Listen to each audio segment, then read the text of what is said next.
बिहार में आगामी विधानसभा चुनाव बिहार असेंबली इलेक्शन 2025 के लिए तैयारियां शुरू हो चुकी हैं। एनडीए में सीटों के बंटवारे पर चर्चा चल रही है। सूत्रों के अनुसार शुरुआती दौर की बातचीत हुई है। पटना में बातचीत हो चुकी है। अब जल्द ही दिल्ली में बातचीत का अगला दौर शुरू होगा। लोकसभा चुनाव के फॉर्मूले एनडीए सीट शेयरिंग फॉर्मूल के मुताबिक ही एनडीए के सहयोगी दलों में टिकटों का बंटवारा होने की उम्मीद है।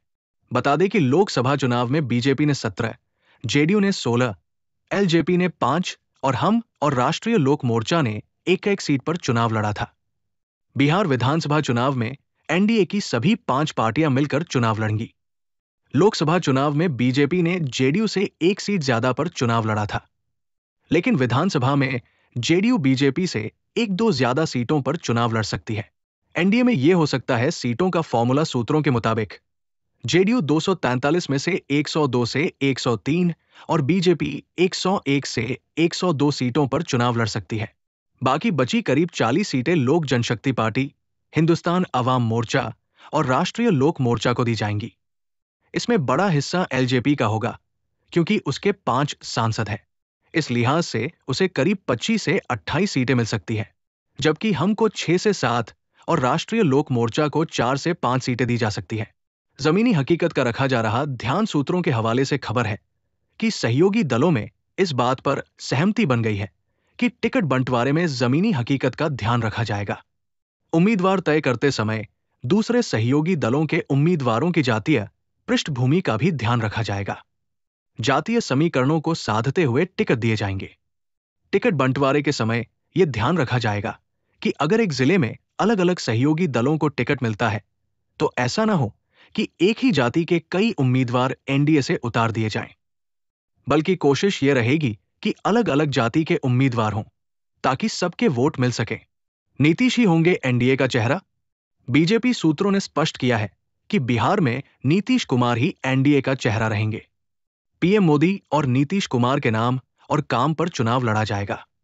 वहीं नीतीश कुमार के स्वास्थ्य को लेकर चल रही खबरों पर बीजेपी का कहना है कि इसे मुद्दा बनाना आरजेडी को भारी पड़ेगा। नीतीश कुमार की साख और लोकप्रियता निर्विवाद है और एनडीए को निश्चित रूप से इसका फायदा मिलेगा। बिहार में नीतीश ही बड़े भाई बीजेपी और जेडीयू ने कई विधानसभा चुनाव मिलकर लड़े हैं। इनमें जेडीयू ने हमेशा बीजेपी से अधिक सीटों पर चुनाव लड़ा। 2010 के विधानसभा चुनाव में जेडीयू ने 141 और बीजेपी ने 102 सीटों पर चुनाव लड़ा था। 2015 में नीतीश एनडीए से अलग हो गए थे। आरजेडी और जेडीयू दोनों ने बराबरी यानी 101 से 101 सीटों पर चुनाव लड़ा था। 2020 में नीतीश और बीजेपी साथ आए, तब जेडीयू ने 115 और बीजेपी ने 110 सीटों पर चुनाव लड़ा था। उस चुनाव में जीतन राम मांझी और मुकेश सहनी एनडीए के साथ रहे। सहनी की विकासशील इंसान पार्टी को 11 और जीतन राम मांझी की हिंदुस्तान अवाम मोर्चा को 7 सीटें दी गई थी।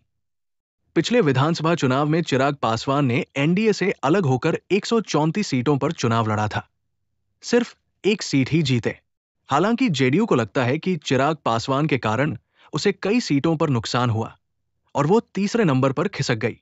इस बार चिराग पासवान की पार्टी कह रही है कि केंद्र में कैबिनेट मंत्री होने के बावजूद चिराग पासवान विधानसभा का चुनाव लड़ेंगे और वही सामान्य सीट से। इस पर बीजेपी नेताओं का कहना है कि चिराग पासवान की पार्टी को जितनी सीटें मिलेंगी उनमें वह किसे कहां से खड़ा करना चाहती है वो ये तय कर सकती है। लेकिन जहां तक मुख्यमंत्री का सवाल है, नीतीश कुमार ही चेहरा है।